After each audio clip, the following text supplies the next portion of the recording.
Welcome to Baby Boomer Tales. My name's Jim. You can find us at babyboomertales.com. That's our webpage. It has links for podcasts. See pictures of me in that country in north central Colorado, Rocky Mountains, and northeastern Kansas. How are you doing today? It's getting close to the middle of September. It's my favorite time of year, probably from now until towards the end of October.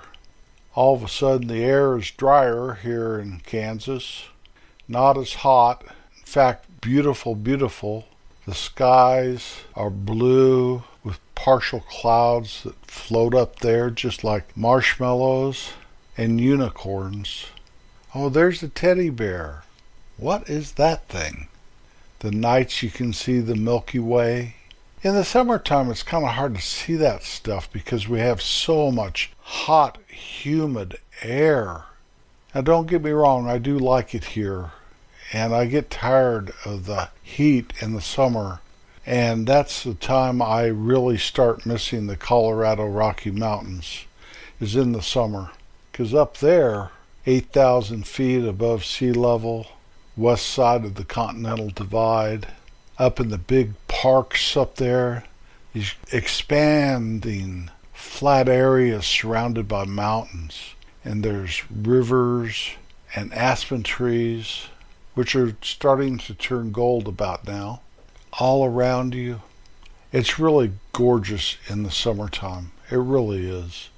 But winters are very long, very cold, very severe. Where here, you may have some serious winter weather, and next thing you know, it's like it's April or May. And April and May here in Kansas is beautiful. All the flowers and the flowering trees and stuff. So it doesn't matter where you live. Find the beauty where you are. Embrace that. And thank God above for everything He's given to you. What I want to talk about today is men are different than women. I think that's going to be the title of this. I don't have an outline at all. So this is just off the hip or off the top of my head. I'll try to keep my imagination away from this and tell you either my thoughts or what's in my heart or my observations. The one thing I have to say before I even get started is I'm a firm believer that men and women are different. It's been proven to me thousands of times during my lifetime, and it started at a young age. When I was 5 or 6, probably, maybe 7 or 8, I had a girlfriend. Her name was Mary Ellen. She lived in the house next door, and we were fast friends and good buddies. But about 2nd grade, Mary Ellen moved. Now, Mary Ellen really made me understand that girls are different than boys.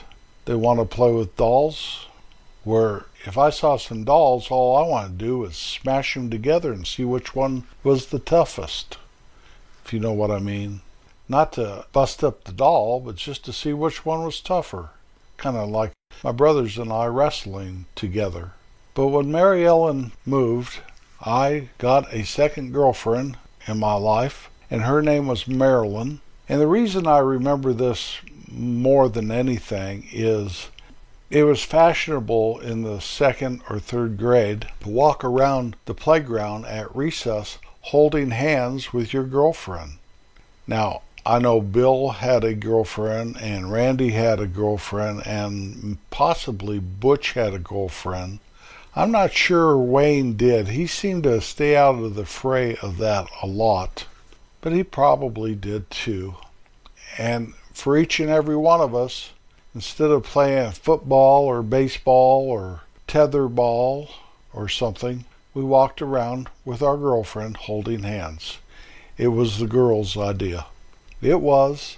And us little boys, probably because one of us did it first and the others followed suit, because if mankind is nothing, we're a bunch of lemmings or sheep or something that will follow someone or something that proves to be the leader or who we think is cool, or someone that's doing something that the rest of us aren't, that we do approve of that action.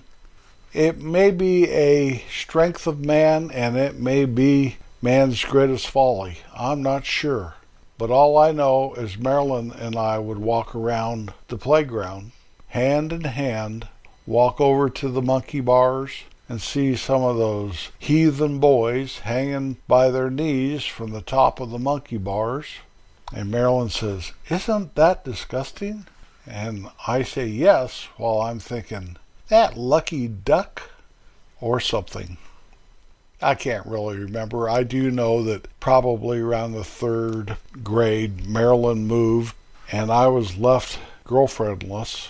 And that was probably the best thing that could happen to an 8-year-old boy, or whatever age I was then. You start school in kindergarten at 5 years old, so at 6 you're in 1st, 7th you're in 2nd, and 8 you're in 3rd grade, so that's probably correct.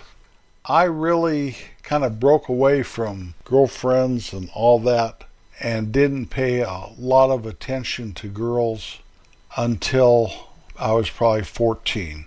Now, one of my very best friends in the world was a girl. It's my Aunt Connie. I talk about Connie all the time, or at least once in a while. She's 5 months younger than me, and she was my aunt, and we were almost raised as brother and sister when we were little, and we went right from kindergarten through graduating from high school in the same school together. And I still have a wonderful relationship with her, although I barely ever see her. Saw her a couple years ago for a few days when we had our family reunion up in that little county where I was raised. But she was not like a girl, if you know what I mean. I knew she was a girl. I remember one time Grandma bought Connie some blue jeans and she didn't like them, and so I got them. And I think the reason she didn't like them is because they didn't have this side zipper. They were probably boys' jeans, and after my mother telling me I had no choice, I was going to wear them, and she washed them a few times, they were okay. They were just blue jeans, and Connie and I were about the same size, so that was okay. But Connie was just my best buddy. One of my very best buddies. Her and Wayne. I've made some great friends in school. You know how it is when you're 8, 9, 10 years old. Well, by the time I got about 14, I did discover girls in a whole new light. And they were more than just holding hands. They were something you thought about and maybe dreamed about, at least daydreamed about. And you looked at them closer. You know what I mean? You noticed their legs, because all the girls had to wear skirts and dresses at school. And you noticed that they were different. And they started to get women's figures. And most of the girls, when you're about 14, they're all of a sudden a little bigger than you anyway. I don't mean round, I mean taller and maturing earlier than boys. By the time I got my driver's license, I started asking girls out like crazy. I've joked on this podcast before how I had the girlfriend of the week. And in a lot of ways that was true. And I do not hold any of the girls that I did ask out or ask to go steady or ask to wear my ring or, whatever. I don't hold them responsible for my plowing through girls. It was all on me. I was like a kid in a candy store. And it took me a very long time to outgrow that and mature and actually grow up. When I was 17, I got a girlfriend out of Denver, and she actually wanted to get married. Now, I had several girlfriends from the Denver area, and I think that was from, you'd meet them in the summertime or something up in the resort area I lived. And I think that might have been because they were different than the small town girls I was raised with. A community of 500 people in my town, maybe 4,000 in the entire county, and the school system was half of that county. So we just basically were raised around all these people that we knew. Well, this girl, I probably broke her heart because at my high school graduation, which she came up for, I broke up with her, knowing that there was a bigger world out there, and I needed to examine that a little. Well, I continued to have girlfriends and not have girlfriends. After I was into drugs for a while, I became very, what's the word for it? Antisocial, withdrawn. I wasn't really unpleasant to be around, but I didn't talk. I was not shy, but I wasn't outgoing. And that was a long trip back away from that, but I did make it. But some of that still lingers with me today, how I am not very social. But the girl I married is. And she has brought me out of most of that in my life. And I do appreciate that, because I have some great friends that maybe I couldn't have cultivated being the way I was in my early 20s. So most of what I know today, since I'm a senior citizen, all retired and hanging out, bothering my wife at home, most of what I know, besides what I see out there, on TV and movies and the internet and all that stuff, about men and women, and I know that there's a lot of controversy, but there's a lot of controversy about everything, absolutely everything in life these days. I think that's because of this information age. Mankind does not know how to handle it. But I just want to give you a few of my takes on the difference between a male and a female. I think a female looks at things differently than a male. A man goes head first into something, and if he says something or does something that hurts somebody, I think it's in our DNA to do it anyway, then apologize. Where a woman will think about the consequences of her words or her actions and try to avoid that. I think a man doesn't go by his feelings so much as a woman goes by her feelings. I think it's much easier for a man to hurt a woman's feelings than a woman to hurt a man's feelings. Now, I'm not talking about physical strengths or anything, because guaranteed in humankind, men are stronger than women. Not in each and every person, obviously. I've known some big old gals could whoop me. I talked about Josephine when I was in about 5th grade before. And Josephine could whoop any boy in grade school.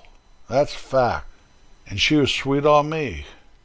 Now, I didn't say that's a fact after that, because that's just how I perceived it. But I think she was. Josephine would beat you up if you didn't become her boyfriend. But I did get rescued from that just by having my tonsils out. That's another story for another day, but I did make a podcast about that one time. My office is a great example of a place where a male lives. My wife will come in here and tell me how dirty it is and how it looks like a little boy's room, and she's going to come in and clean it someday, and my response to her is, don't throw anything away. But we go through the rest of the house and it has her touch to it. Every room, every place a piece of furniture is situated, what is on the walls, and everything has her touch to it. Thank goodness, or I'd have some kind of beer sign hanging out there. And it makes it very comfortable for this old boy to live in. As much as I like my office, and I spend a lot of time in here, I would not really like the rest of my home to look like my office. But then again, I think about letting her remodel my office like she would love to do and is offered to do, and I balk at that. So I need some of that male-influenced room to be there. Did that make sense? I don't know. Whatever. Now, the garage is kind of my domain, and that's okay. But the barn, half of it's my domain and half of it's hers.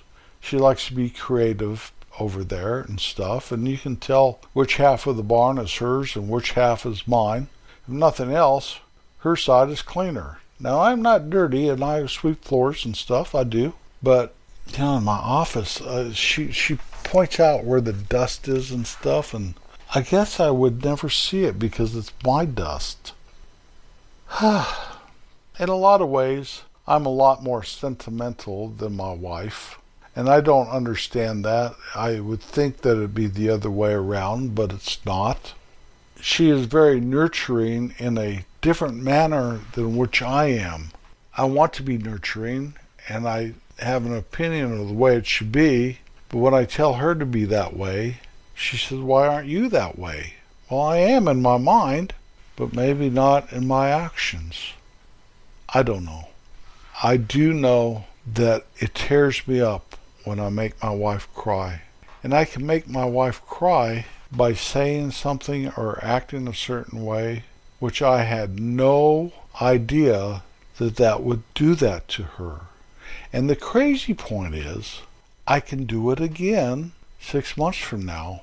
Like I totally forgot, you don't say that or don't act that way or whatever, because for some reason it does something to her. She tells me sometimes I scare her by the way I get gruff at times. I think I get gruff when I'm stressed out. Now, I don't yell at her. I don't kick the cat or the dog. We have neither one of those anymore. I don't take it out on inanimate objects. And so I ask her, have I ever physically hurt you? Have I ever mentally oppressed you? And she says, no. Then why would I said do that to you? And I've come to the conclusion, because she's a woman and I'm a man. And as much as we have grown together and become more like each other over these 48 years of marriage, we are still as different as night or day, because God made man and God made woman. And thank God she's a woman. And I try to tell myself in times of weakness, buck up, buddy, you are a man. So there you got it. I probably should have made an outline, but I think my time is up. I love my wife. You think I know women better? I mean, we had 2 girls. We have 2 granddaughters. Almost every dog I've ever had, almost all of them, have been female. They're definitely different than the male dog, if that has anything to do with anything. Always be kind. Always be kind. At least try your hardest. Keep trying. Keep trying. I'll be back next Wednesday. Thank you for riding along. Peace out.